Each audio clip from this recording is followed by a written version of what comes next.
are live.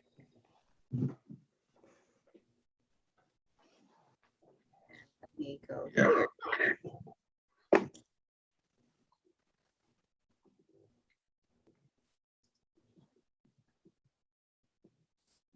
All righty, welcome everyone. Thank you for joining us once again for our monthly virtual health clinic. The doctors are in, and we are blessed and honored to be able to serve you in this capacity. And I know I speak on behalf of Dr. Kelly Sutton and Dr. Alejandra Huante, as well as Dr. Christopher Laing, when I say that we are truly, truly blessed to be able to be in your service today.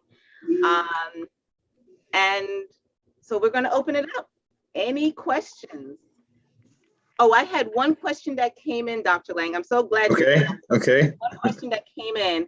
Someone wanted to know about bleeding gums. When he brushes his teeth in the morning, he knows that he's experiencing bleeding gums, and he wanted to know what he should do about that. What is that all about? Okay, so let's start from the beginning.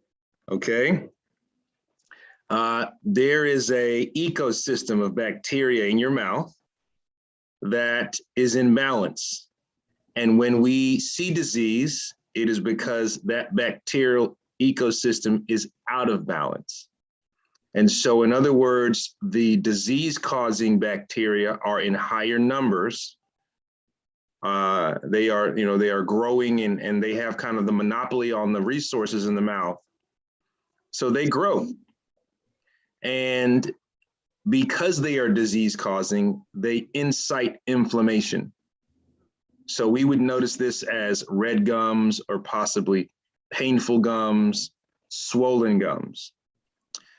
And so we understand that inflammation is really just the body's kind of first defense. And so when you witness bleeding, when you brush, you are seeing, or let's say the byproduct of your body trying to fight off that overgrowth of bad bacteria. And so all of the cells that we have to fight disease, bacteria, are in our blood. And so the body has to get those cells to the area where they see insult, the bacteria. And so it's kind of, I think that we can probably identify with screen, like a screened-in porch. So the inside surface of the tissue touching the tooth kind of becomes like screen. It becomes really thin, and the body is sending cells through that thin layer of tissue. But because it is so thin, anything can disrupt it and cause bleeding. So brushing is going to get it to bleed. And so it's funny because we have the opposite reaction that we probably should have. When we see that, we stop brushing, or at least as vigorously as we want to or need to. And the opposite is actually what we want to do. We want to more effectively clean that area so that we bring down the body's response by way of inflammation. And after a while, you will see that bleeding go away. But everything's balanced. Oh, wow. Everything's balanced. Ladies, anything else you'd like to add? Okay, I've said my part for today. All right. Yeah. I have a question, because one of the things that I was taught in my training was when I see things like bleeding gums, I've been taught that sometimes it could be a sign of vitamin D, not vitamin D, vitamin C deficiency. Yes. Vitamin C deficiency. What are your thoughts? So that vitamin C has everything to do with the integrity of the tissue. And it's in deficiencies that we see that tissue kind of break down. And you kind of have the same presentation.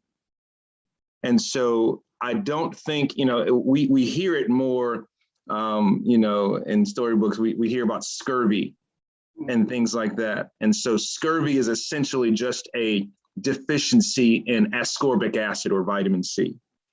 And so, yes, you want to supplement that, but I'm going to tell you, there is no replacement for hygiene. I hear you. Mhm. Tell that to some of our teenagers. Oh, buddy. I had one today. We had it out. Yeah, in a good way, in a good way, in a good way. It's just hard getting them to listen. You know what I mean? They know everything. Not all of them, but this one in particular. Also suggest like using, I've heard of using things like hydrogen peroxide to rinse. Yeah, it's all good. So free oil. So I might get booted off the, off the show for this one, but I'm a proponent of fluoride. Okay, I think it has very good benefits to the body. It has even better benefits to the teeth. And I'm gonna tell you where I'm going with this. So let me answer your question more directly first. Hydrogen peroxide and commonly baking soda are not bad for hygiene. Okay, they're actually pretty, relatively abrasive to the effect of cleaning, but not so abrasive to where they start to damage or wear away tooth structure. Okay, there are actually much more abrasive toothpaste on the market that are more detrimental to the tooth surface than baking soda. So baking soda and hydrogen peroxide, you more commonly hear patients talk about it in trying to whiten their teeth. Hey, I got this stain on my tooth, or, I kind of want brighter teeth. Perfectly fine, perfectly fine. Dare I say harmless within reason. But when we get back to fluoride, there are only, I would say fluoride is the only thing that a toothpaste has to have. There are a lot of surfactants in toothpaste, basically just stuff that makes it bubble up and, and suds up. And there are other, type of additives, but fluoride is the only necessity because it actually creates a protective layer on the teeth. It actually makes the tooth more hard and more resistant to cavities. There's a process called chelation. It just means that it becomes a part of the tooth. Let's just say that. But the mineral structures of teeth actually change. It becomes something called fluoroapatite. So the fluoride becomes a part of the tooth. And now it is actually harder and more resistant to the process of a cavity formation. So it's good. So, I get the question, hey, doc, I use Tom's or I use, a natural toothpaste. That is fine.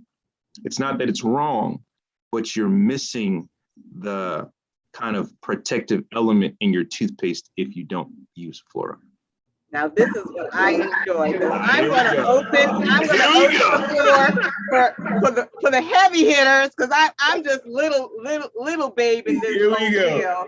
Okay, Here we go. I'm gonna clear the floor to Dr. Kelly Sutton and Dr. Huante to respond to your whole fluoride thing. Yeah, all right, guys, let's hear it. Take it easy on me now. Take it easy.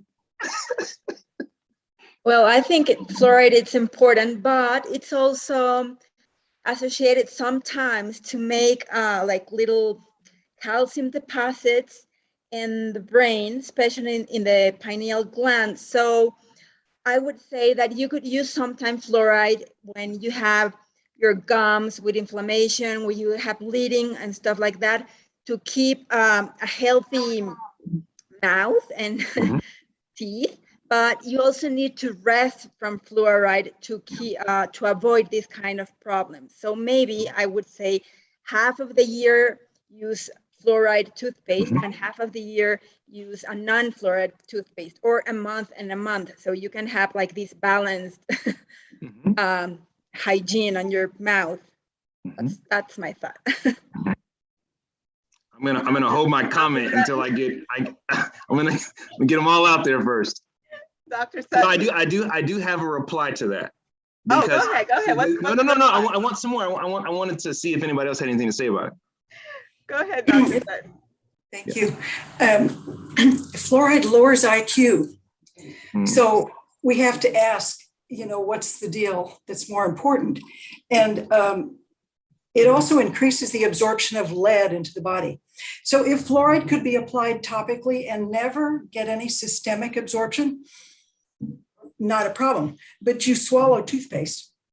And there's fluoride naturally occurring in water.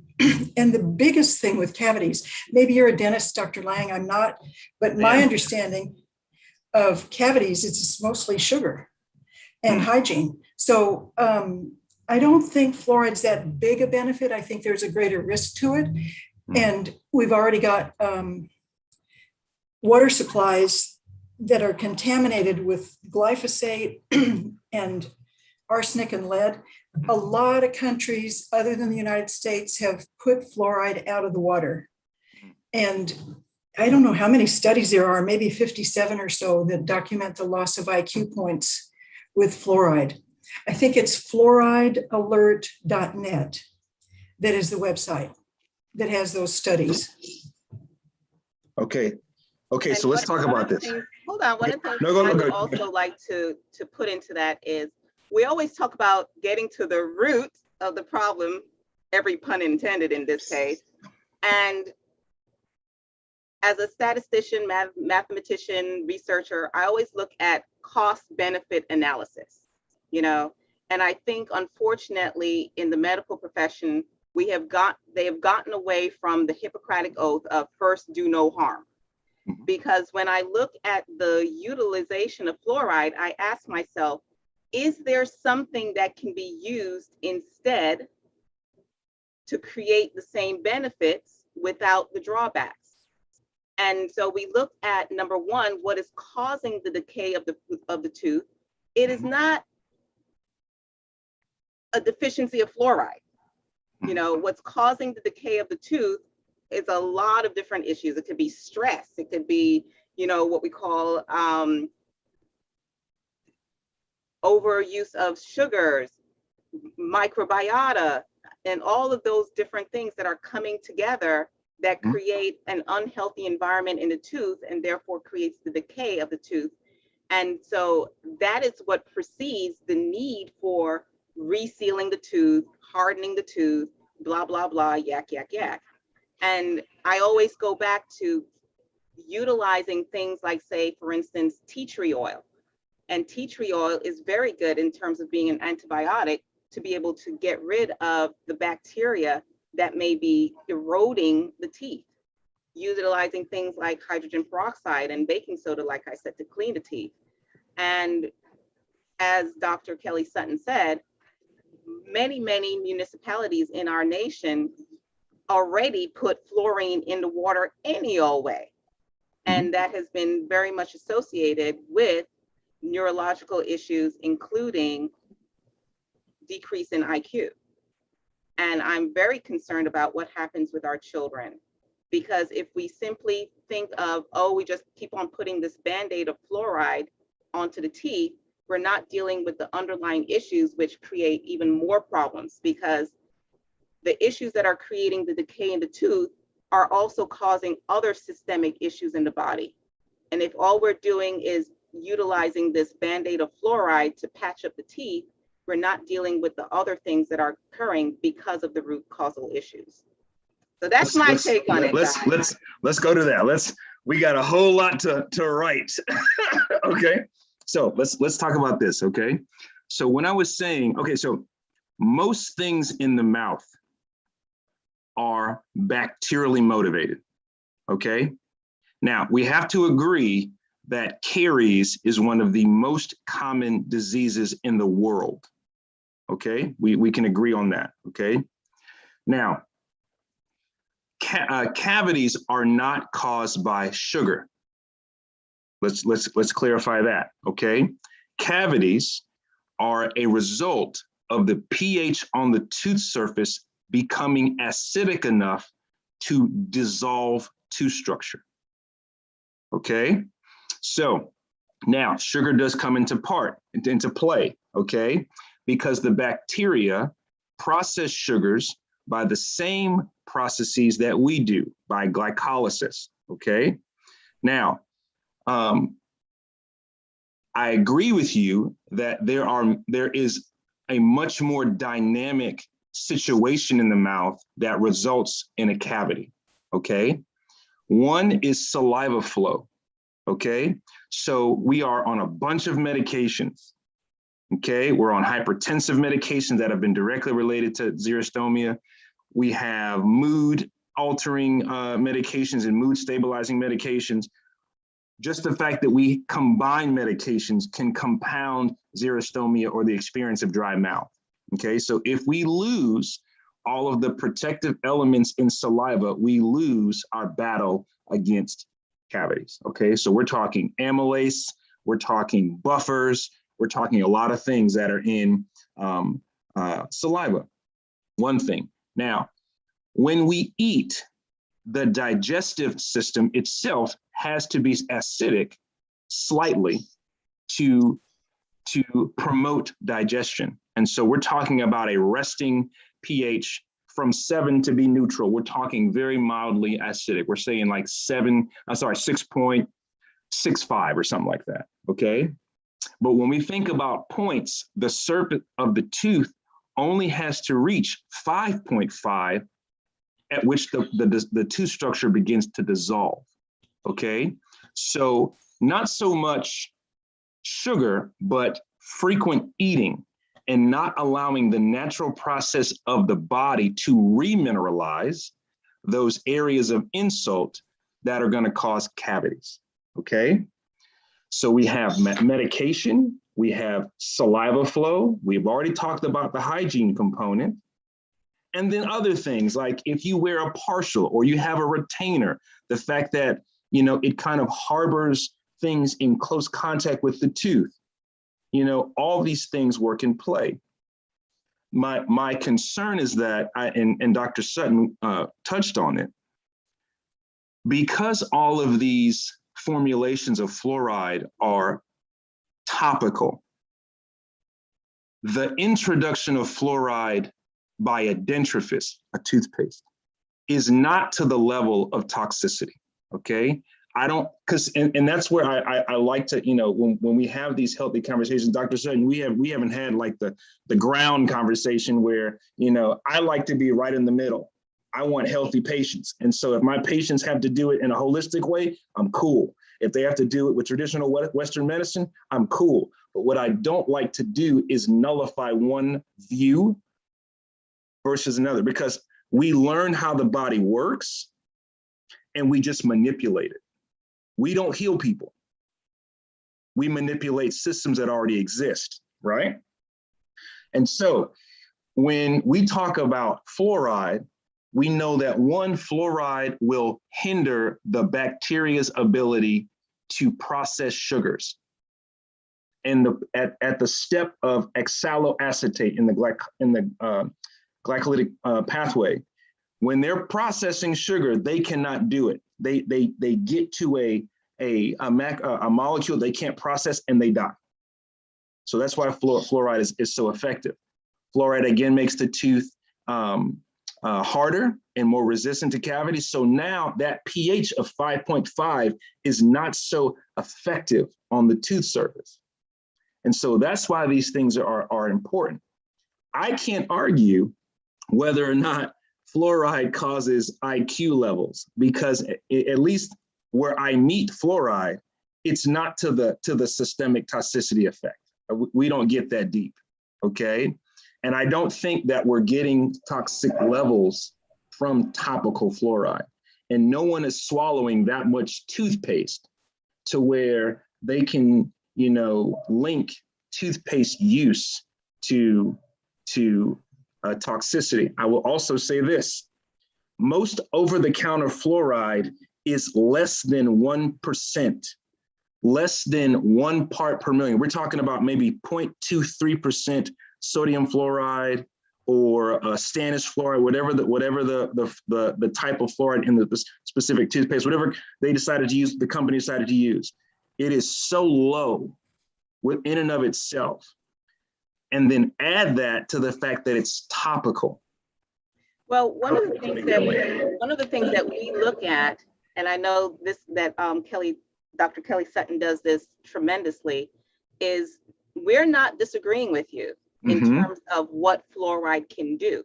What we're saying is that, number one, there are certain people in the population that are extremely sensitive to chemicals, such as fluoride, any kind of toxin, really and truly. And the other thing to take into consideration is the cumulative effect of toxins such as fluoride and lead and blah, blah, blah. So that is one of the reasons why, even when we look at things like vaccines, you know, Okay. a vaccine may have X amount of toxicity. Mm-hmm. And you may say, in and of itself, no biggie. Mm-hmm. You know, our immune system should be able to handle it, kick it out, and call it a day. Mm-hmm. But there are two problems with that. Mm-hmm. Number one, like I said, you have certain people who are genetically predisposed to be extremely sensitive to these neurotoxins. And number two, no one has done a study about the cumulative effect of 70 odd vaccines. So Mm-hmm. no one has done a study on the cumulative effect of years of using fluoride toothpaste in combination with the fluoride that is introduced in our water systems. So then we can't speak to it either way. Yeah. So, you know, what I always right? say, Because and we're telling people not to use fluoride everyone toothpaste. here, yeah, everyone here will agree, I think.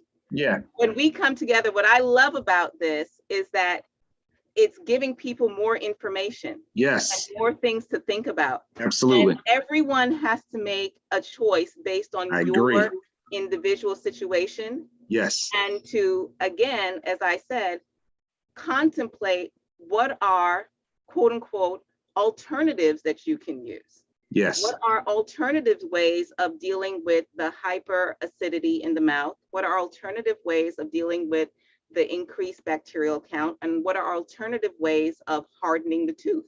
Okay, and good. Unfortunately, in our general medical paradigm, people are not given the opportunity to exercise informed consent, because I agree. true informed consent would be that you're told all of the pros and the cons of whatever the intervention is, as well as viable options. I agree. Dr. Kelly, Dr. Sutton, you were going to say something.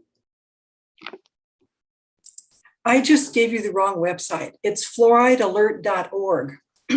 But it's actually low levels of fluoride in the water that lower the IQ. It's not a toxicity of the fluoride. The toxicity is more that white spots thing. So there's never been a proven benefit to systemic fluoride. There has been some topical benefits proven, and the question is just how much. So if we have... If you don't mind me interrupting, why would you say that there has not been any proven benefit to systemic fluoride? So the difference is how the fluoride is applied. Okay. And if we get it topically, we can see some benefit to change in cavities, but the systemic fluoride isn't a proven benefit for any aspect of health. I think there is a small association with increases in osteosarcoma, actually a cancer of the bone in 10-year-old boys, especially in communities that have high fluoride levels. But the IQ thing happens with even low levels of fluoride in the water. And my apologies for saying the wrong website, but it's fluoridealert.org. No, I'm definitely going to read that. Just a note of clarification for those in our audience, when Dr. Sutton talked about systemic, what she's relating to is the introduction of fluoride into the water system, which means that you're ingesting it, and there's no benefit to that, as opposed to the benefit that Dr. Laing is correctly pointing out, which is in terms of direct topical application of the fluoride to the tooth, that has been proven to have benefits for the decrease in caries and things of that nature. But let's go on to something else, you guys, because we can sit here and talk about teeth and fluoride all night. So I'm going to open it up to you guys. Anyone here has another question to present to us? Now everybody's going to act all silent, like nobody has nothing to say. Okay. If you're shy, you can put it in the chat. Oh, yay, Karen, go ahead. Go for it. Here we go. I do have a question. Foot cramps. Just all of a sudden, my foot cramped up. When you say your foot, are you talking about the lower foot or the legs, or? Like the arch, and then my toes were stuck, spread apart. I have had that happen before, and I don't know where that comes from. Man, Right. but it is the most uncomfortable thing in life. Yeah. Oh, Dr. Huante. Yes, Karen, did it only happen once or has it happened many other times? It's happened. It happens real far in between. You know, the time is far in between, but it has happened before. Okay, were you like exercising or having a special activity, or it just happened out of the blue? Well, I think I've been standing up all day and cooking, and probably holding my feet funny because I'm barefoot and the floor was wet. Okay, the first thing I can think of is potassium that you need to have a better intake, like on bananas and tomatoes. So that's the first thing we doctors think when we hear about cramps. So I don't know if you're having enough potassium intake in your diet, but that's a good start. So is there any nutrient that kind of uses that up? If you have too much of something else? Well, sodium often acts as a counter to potassium. So sometimes you can have too much sodium in relationship to the potassium. And another thing that I would also look at is the calcium magnesium ratio. You know, so a lot of times when I have clients with that, we'll talk about utilizing either liquid magnesium or magnesium oil to rub the magnesium oil into that area. And to definitely do a panel to look at your electrolyte status with your potassium, as Dr. Huante said, your sodium, your magnesium, your calcium, and see where you are in terms of that relationship. And then, you know, when you said that you were kind of standing funny, and sometimes we create that kind of tension and the body just kind of locks into that weird position. So just some things that come to mind. Dr. Sutton? Karen, do you use alcohol or caffeine or diuretics? No. None of those. No. Okay, so I agree with the electrolyte panel. I think that's wonderful. And the topical magnesium, we have a pretty big store of calcium in the body with our skeleton, but magnesium is lost every time we urinate. And potassium is very critical to hold steady, or other things that are more critical than foot cramps don't work right, like our heart rhythm. So often it is a magnesium thing. And part of that happens because greens would be the thing that takes magnesium out of the soil. And then we would eat the greens and get the magnesium. But the soils have been depleted because the traditional methods of farming, where you put every bit of garbage in the compost and then you put that on your garden, people aren't doing anymore. There's more like the NPK fertilizers. So there's nitrogen, phosphorus, potassium, but no magnesium. And the plants that love the magnesium can't get it from the soil unless you're kind of doing your own organic or biodynamic farming that uses compost. Okay, thank you. Mm-hmm. Alrighty, thank you, ladies.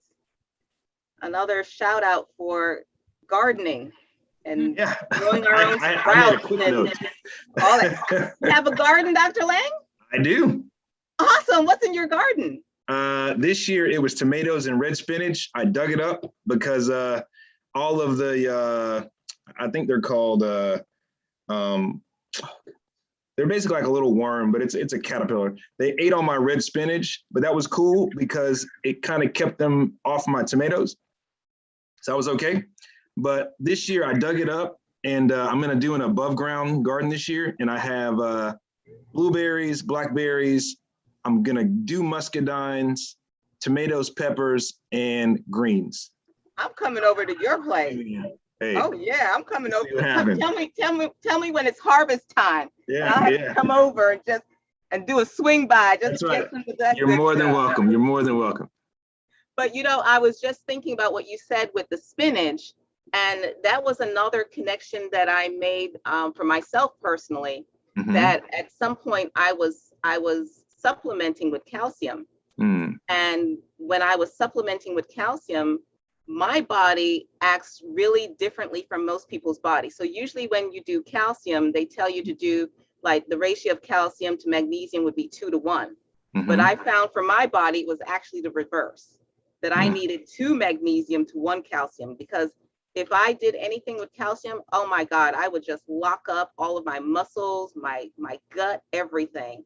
But the reason why I thought about your spinach, Dr. Laing, is that sometimes people have issues with the oxalates in the spinach, you know, that it's binding to their, you know, and so there's certain people are really sensitive to the oxalates in spinach, and that creates other imbalances for them, and that kind of situation where they have more of a need for the magnesium to help to balance out the calcium and things of that nature. So just another fleeting thought. As you know, I'm making notes. I'm good.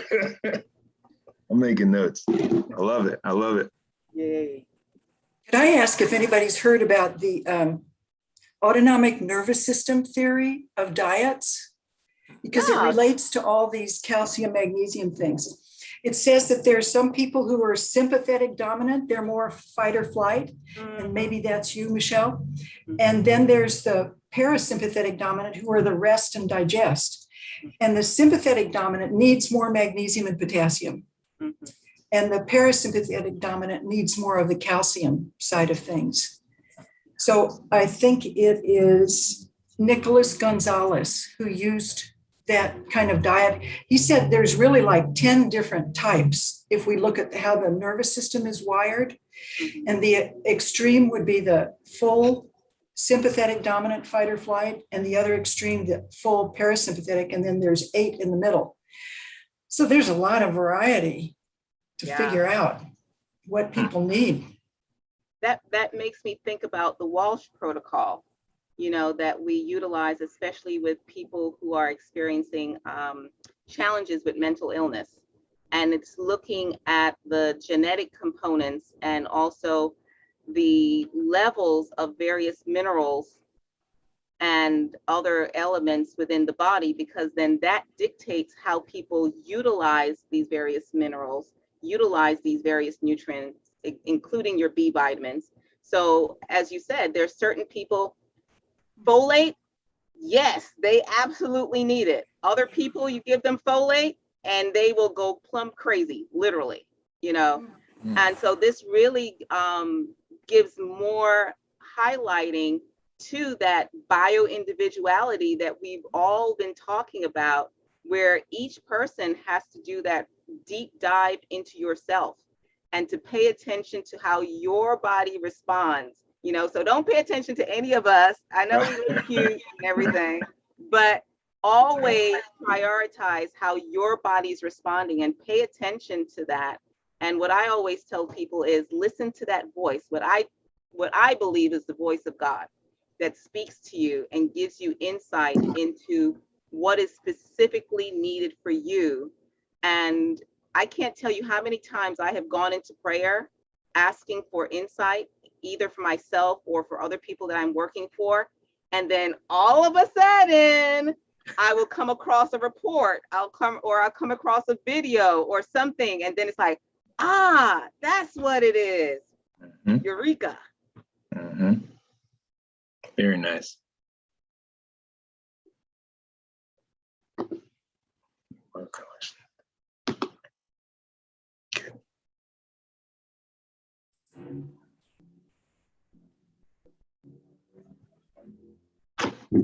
No one has any other questions. Well, everybody ready to get rocking and rolling and dicey now? See, now I warmed us up with all of the, you know, the little stuff. Okay. So now we're going to traverse into the realm of what's hot in our world today. Oh, here we go. Strap in, buckle up. We're getting ready for this roller Yes, coaster. ma'am. Yes, ma'am. You ready, Dr. Laing? I'm ready. I'm ready. Okay. All righty. So we have a person, she was supposed to be coming on today, and she isn't on yet. Her name is Courtney Epps, and she was bringing to light, she shared with me the story of her mother, who she took into the emergency room, and they quote unquote diagnosed her with COVID-19. Mm. And then they proceeded to give her remdesivir. Mm. And as soon as I said that, Dr. Sutton was like, oh. And then a couple days after that, her mother presented with difficulty with her blood pressure level, which was ironic for her because prior to this, she always had hypertension. And then all of a sudden, with the introduction of the remdesivir, she now was experiencing hypotension. Mm. And then later on, she started to experience kidney failure. And then ultimately, Man, she died. no. So one of the things that Courtney said that she started doing research into the remdesivir issue. And she said that her research was revealing to her that remdesivir actually causes kidney failure, and it has a very low response rate, if any, in terms of assisting people with COVID-19. So now, the reason why I bring this up is because I would like for us to talk about options that people have should they present with COVID symptoms, because I don't even say you get a PCR test, because the CDC itself on July 21st came out and said that they were withdrawing their emergency use authorization for the PCR test because they found that they can't even use the PCR test to distinguish between the common flu and COVID. Now, those of us in this realm, we could have told them that months ago, but hey, at least they're doing it now, right? But still, people are utilizing the PCR to quote unquote magically designate you as someone who is quote unquote infected with COVID. Putting all of that aside, let's say someone has legitimate symptoms of COVID-19. What are some things that they can do either in the early stages and or prior to that in order to prepare and protect? Because as I'm saying, my theme going forward is prepare and protect. How do we prepare and protect ourselves and our loved ones as we move forward? I could care less if you chose to take the vaccine or not. Regardless, we still have to have an awareness of prepare and protect. So, any thoughts, you guys? I know that was a mouthful.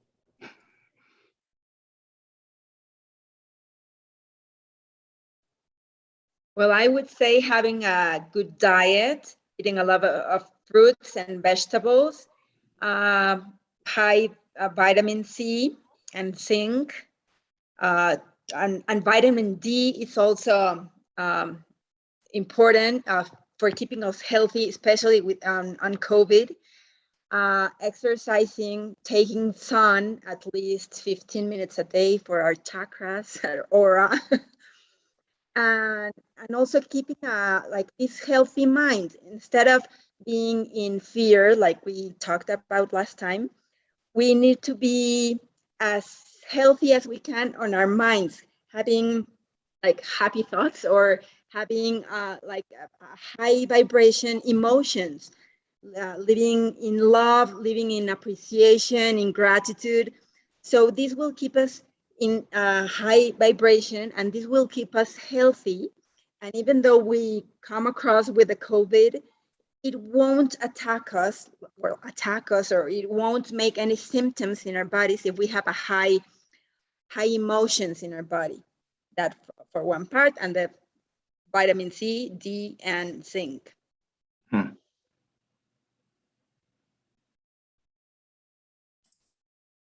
That's the same thing I tell people. And I usually ask them as soon as the symptoms start to double whatever their preventive nutrients were, the C, the D, the zinc. If somebody has lung issues like emphysema or asthma, then I might add in quercetin. And the tonic water has quinine in it, which is a relative of hydroxychloroquine.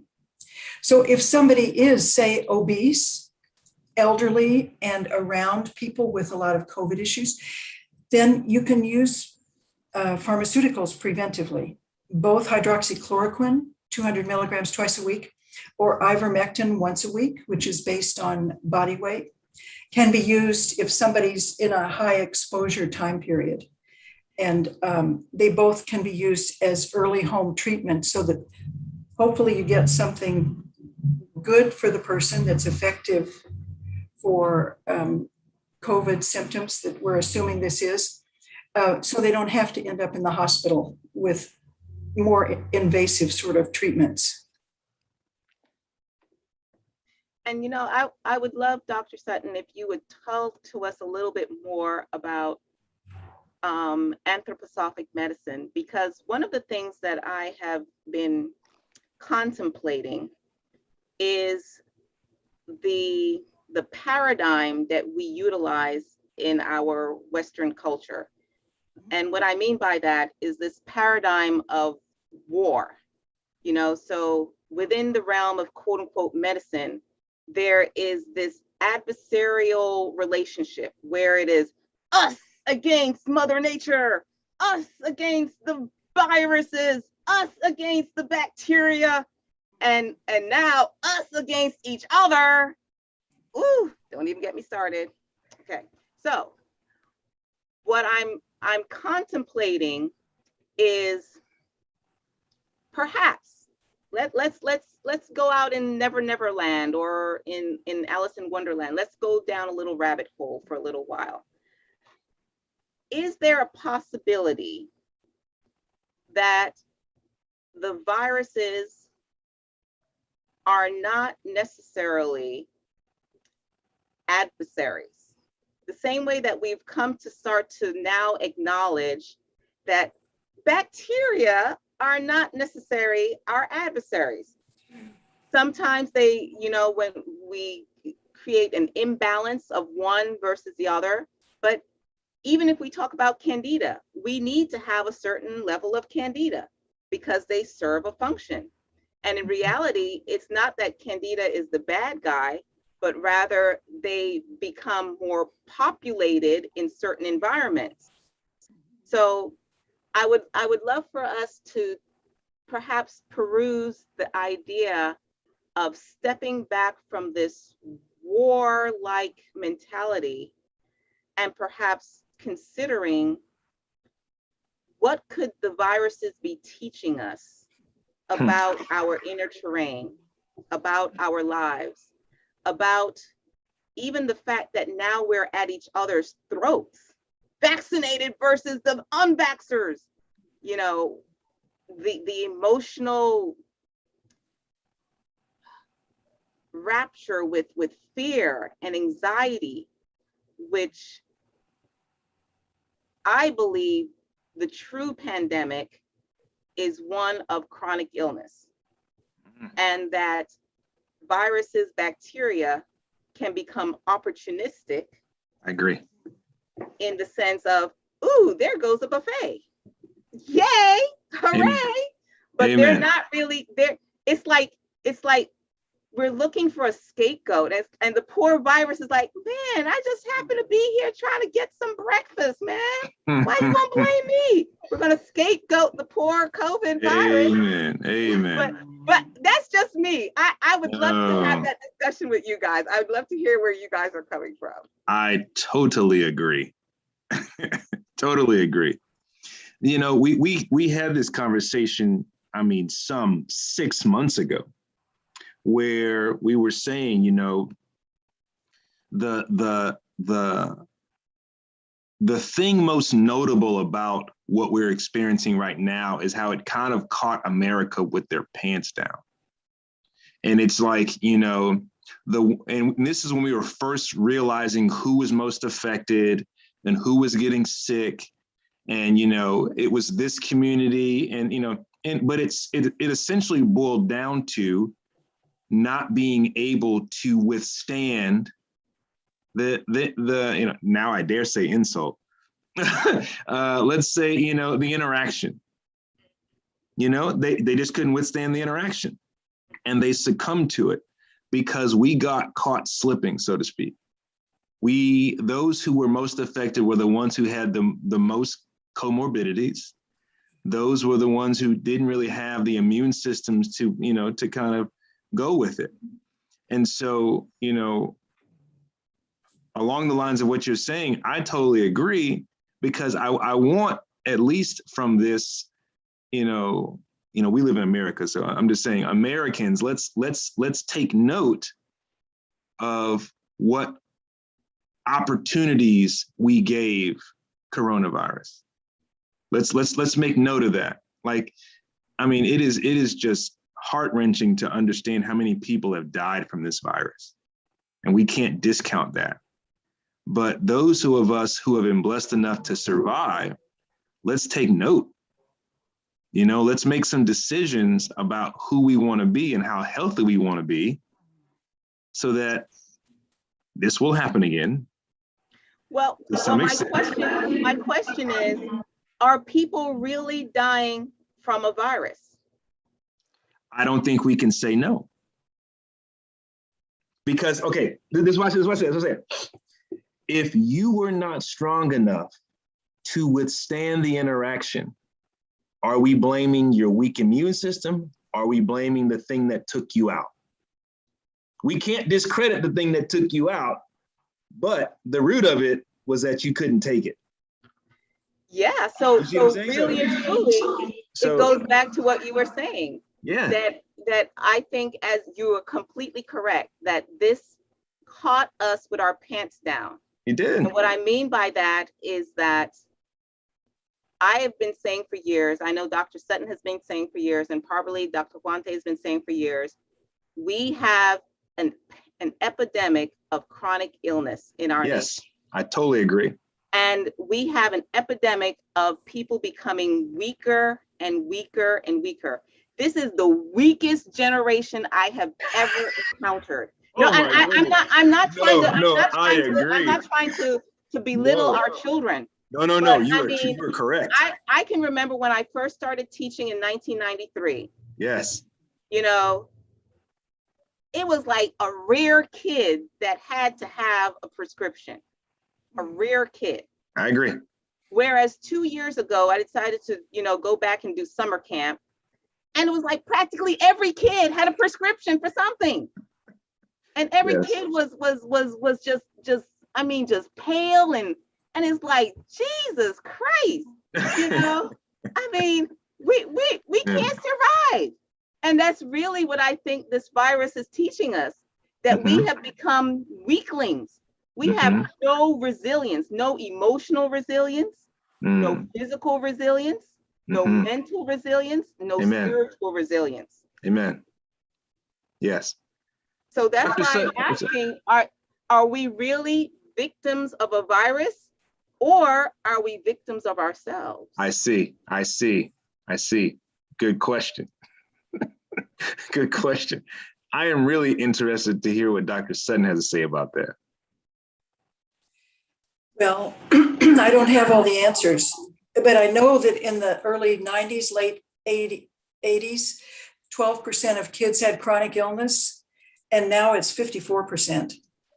What? So, yeah.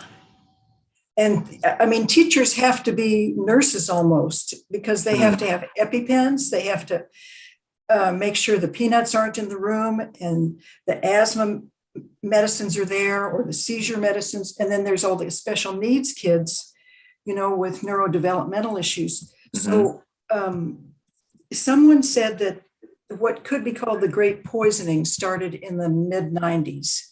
And it's that now we've got about 80,000 chemicals approved for use in our furniture, flame retardants and softeners and hardeners and all kinds of things. And then it's also in our food and our water.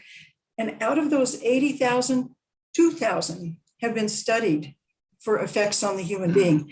They get GRAS, generally regarded as safe, approval from the FDA. And then we got GMO foods. And then I think at some point there was a change in the definition of health, which used to be, I don't need anything and I'm fine. It's like, I'm fine with my meds. So that's the picture. It really got changed to that? I had heard that, but I have to document that to look it up for sure, that we've become so medicalized that we no longer think the definition of health is I'm okay by myself and me and my immune system, we're ready for the world. It's I'm good with my pile of pills. Yeah. So one thing that struck me when Alejandra said the thing about fear is Rudolf Steiner, who started anthroposophic medicine, said that we treat germs today like people in the late 1800s treated ghosts. They couldn't see them and they were really afraid of them. And now we can't see the germs, but we're really afraid of them. And he said fear is more contagious than germs. And I think our media has learned how to make that contagion get really good at spreading. And then the question of our mental and emotional and can we see through what's coming at us that says, be afraid? Have we learned how to think? Or do we just kind of react from a gut level? Oh my God, I better do this because somebody who's got an authority has said that to me. So it's a big load right now. Have you noticed even far back, further back than the 90s? Because, I know at least with the things that are relevant to my practice, fluoridation started back in the late 50s. And so have you noticed that type of trend even that far back? Because I would hate to believe that just the 90s was the beginning of us becoming so sick. It would have had to have been, at least in my rationale, longer than that. Well, it is longer than that. It's just that in the 90s was specifically right after the 1986 Act. Okay. And in the 1986 Act, what Congress did was allow all the drug companies to not have to have any liability for any of their vaccines. I see. And so after that, you see this huge increase in the number of vaccines that were put on the schedule for our children. And then you also see the introduction of advertising. We're one of only 2 nations in the world that allow for the advertising of medications. And there became this whole creation of you are not okay unless you have a pill. Right, I see. And in fact, a lot of times when I talk to people and I say, oh, do you have blood pressure problems? No. But then when I ask them, are you on medication? They're like, yeah. I'm like, okay, you have blood pressure problem. If you need medication, you have a blood pressure problem, okay? They're like, oh, but it's perfectly fine. It's like, it's 120/8. I'm like, no, that is the medication. You have a blood pressure problem. So as Dr. Sutton was saying, we have shifted into this world of where we are dependent upon medication to just have basic balance. And the same is true when you start looking at some of the studies with regards to what's happening to our immune system. We're becoming a world where we're dependent upon vaccinations for our immune tolerance. Because we've created a situation wherein We no longer create natural immunity. Okay. So we're constantly being jabbed in order to give us temporal immunity. So when we look at something like the quote unquote COVID jab, I'm not even going to call it a vaccine, the COVID jab.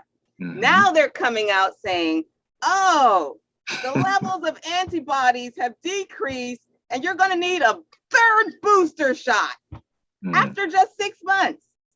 After just 6 months. Okay. So they've already set the stage for us to have this mentality of Mother Nature is an idiot, God screwed up, and you are completely vulnerable and weak without big pharma. You are a big nothing burger unless you have big pharma to save you from those big bad viruses. I don't know, guys. Oh no, yeah. So just for, and this is just me playing devil's advocate here, because I agree with you. What's the alternative? Well, that's what my question is. How do we prepare and protect? So I'm going to give each of us 2 minutes, and that's how we're going to end tonight. Okay. What are your words of how you can prepare and protect? Okay. Who wants to go first? Please, ladies first.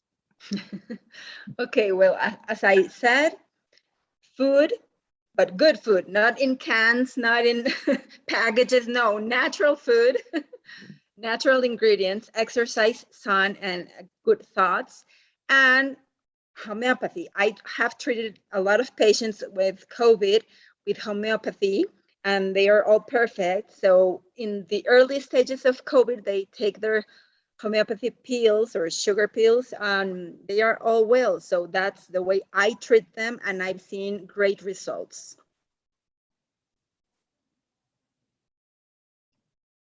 And I think, did you go down to Mexico yet? Did you have your trip to Mexico yet? Were you asking me? Yeah. Didn't you say you were going down to Mexico? I went down there in the last week of July, and I did get a negative COVID test to permit me to return to our country. Uh-oh, what is the world coming to? They allowed you back in the country? Uh-oh. I was sick in Mexico, but it wasn't from COVID. It was from stomach upset and other things. Oh, man. Yeah. It's called the Moctezuma revenge to all the tourists. I'm sorry. Montezuma's revenge. It was my turn.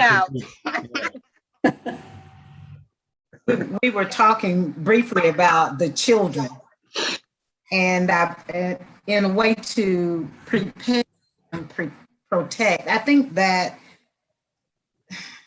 food within the system, what the children are allowed to eat and consume while there, as far as their lunches and things like that, something has to be done systemically within the system, the school system, because that's where they receive a lot of their medications. They're in school, what, 8 hours a day, something like that, and they receive the medications there. They receive inadequate food, probably no water, more juice boxes and things like that. And it's our future. And if we don't address that now, it will just be a perpetual problem. So, you know, a lot of money goes into our school system. So I don't understand why something positive as far as the funds go can go into our school system to help our kids. Dr. Sutton? Well, I just think parents' rights and the family, when Thomasine is talking, and that's the core of being able to think and have values, is what in the home is talked about and created as habits. And do you cook or do you open packages? And do you get to bed pretty regular times? Do you have time to sit and talk together where you really get to know each other and talk about the day? And people share their skills, whether it's gardening or stories of homeopathic successes, or what are you really learning in school? And is it stuff that I'm happy you're learning in school, or, oh, that's weird. And maybe I'm going to supplement it, or go to school myself and volunteer or something. So I guess I would say that family's a pretty core and a very challenged part of America right now. That's, I think, basic to prepare and protect in kind of that creating for the future picture. It's not about COVID so much as it is about the whole society. Mhm. Dr. Laing? Well, I will say that regardless of what's in your toothpaste, no, truly, physical debridement is the core of dental hygiene, okay? And so you have to use a toothbrush, you have to use floss. Despite what the commercials say, there is no such thing as flossing action on any toothbrush on the market. It is a lie. Okay, so if you don't pass something in between your teeth, you are leaving two surfaces unclean, and therefore you are harboring bacteria and perpetuating the imbalance. So if you use fluoride, if you don't, I'm okay. It is your personal decision, but I want you to brush and floss your teeth at least twice a day, and you will not have to worry about me sticking you with needles. I love Dr. Laing. He's always the one to bring it all together. I love it. I love it. I love being here. I'm telling you what. And I want to end by speaking into what Thomasine shared and what Dr. Sutton shared, which is a passion that we have at It Takes a Village Ministry for our children. Really and truly, we do what we do for our children. And I am issuing a challenge for all of us who consider ourselves to be adults to man up and woman up and fight for our children. And what that means is that a system is maintained by us not challenging the system. And when it comes to our schools, I can look at, there were certain school districts in New York where they actually changed the menu. Why? Not because they wanted to, not because it was less expensive, but because the parents got up and said, hell no, you're not going to feel that bleep, bleep, bleep to my child. And the only reason why the system is allowed to do what it does is because our parents allow them to keep on doing what they do. And so that is why we are going around the nation. Our next stop is Waycross, Georgia. I'm going to be there during the week of August 31st through September 4th. And our message is one of hope and healing. Our message is of self-empowerment. We are not here to talk about waiting for the government to do jack squat diddly, because the government is in Big Pharma's pocket. That's just the way it is. I don't care if it's Republican, Democrat, they're all the same, at least in my book. Really and truly, this is about us reclaiming our communities, standing up for our children and saying, this stops now. And when we come together as community, we can figure it out. So let us figure it out. Let us continue having these discussions. I love Dr. Laing. I love Dr. Huante. I love Dr. Sutton. Thank you guys for being a part of this. You guys make my day. I tell you, you make my month. I look forward to this every single month because we have so much fun. And I encourage you, to share this with others, to encourage people to come on, to ask questions, to bring forth thoughts and ideas, and it is okay to disagree. It is okay to say, you know what, there are two ways to look at things. There are infinite ways to look at things. And what helps me to move on is knowing that it's not my responsibility to make up your mind. That's up to you. And I know that everyone here on this panel supports me in saying that we are here to serve you. Yes. So thank you once again for a beautiful evening, and go forth and spread the good news of hope and healing to all in your midst. All right.